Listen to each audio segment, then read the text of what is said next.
Salut à tous, c'est Bonal et aujourd'hui on se retrouve pour une nouvelle review d'une réplique longue d'AK-105 de chez Arcturus. Alors, voilà la boîte. Bon, j'ai pas le bureau assez grand, du coup je vais essayer de vous le montrer vite fait comme ça. Alors la boîte se présente comme ceci, bon, elle est un peu grande, elle tient pas sur toute ma caméra et sur mon bureau. Donc là vous avez un logo Arcturus. Alors cette réplique je l'ai acheté chez Taiwan Gun. Donc dans la boîte vous retrouverez un manuel, donc voilà il y a le manuel sous plastique.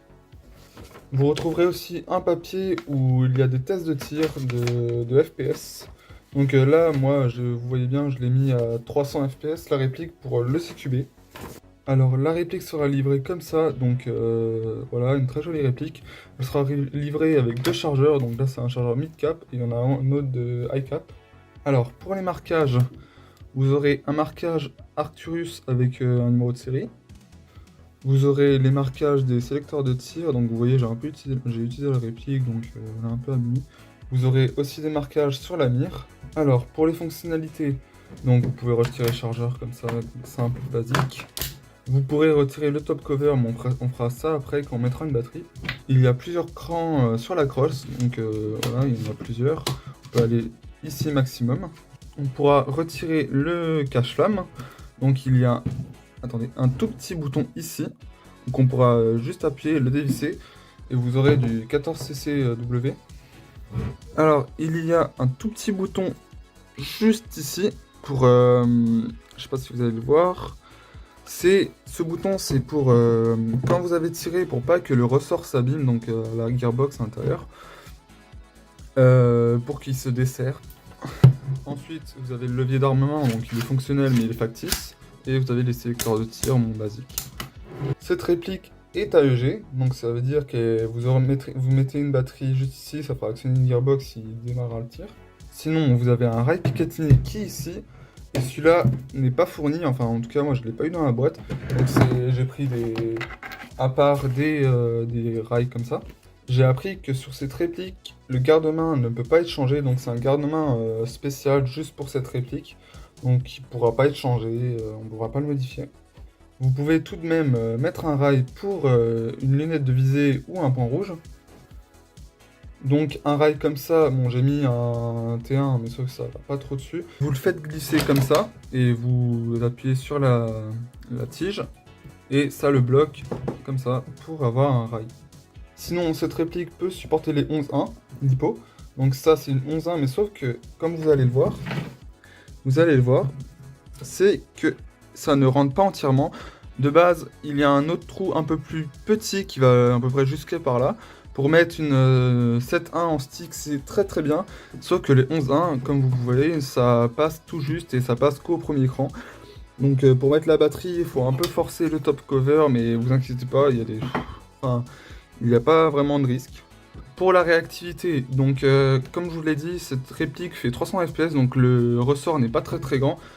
Donc j'ai mis une 11-1, mais sauf que en fait sur cette réplique, vu que j'ai mis un ressort, enfin le Taiwan Gun a mis un ressort pas trop fort, c'est que en semi ça fait un burst de 2, donc ça faut faire attention, et je ne crois pas qu'il y a de MOSFET sur cette réplique.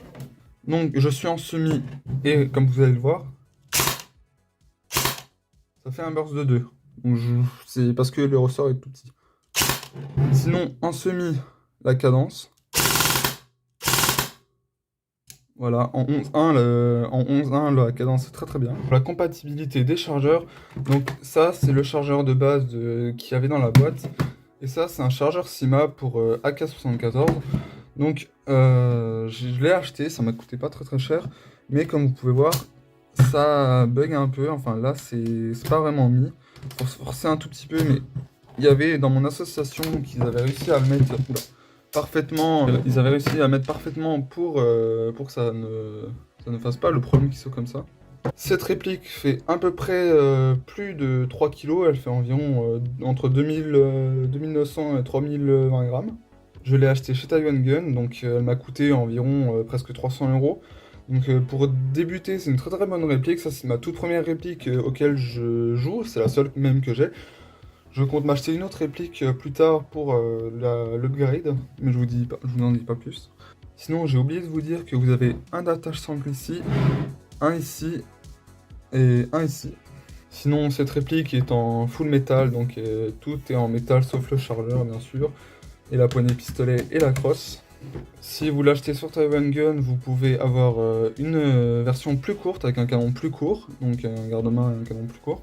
Et moi, j'ai préféré prendre celle-là parce que je voulais un vrai fusil d'assaut, enfin une réplique de fusil d'assaut.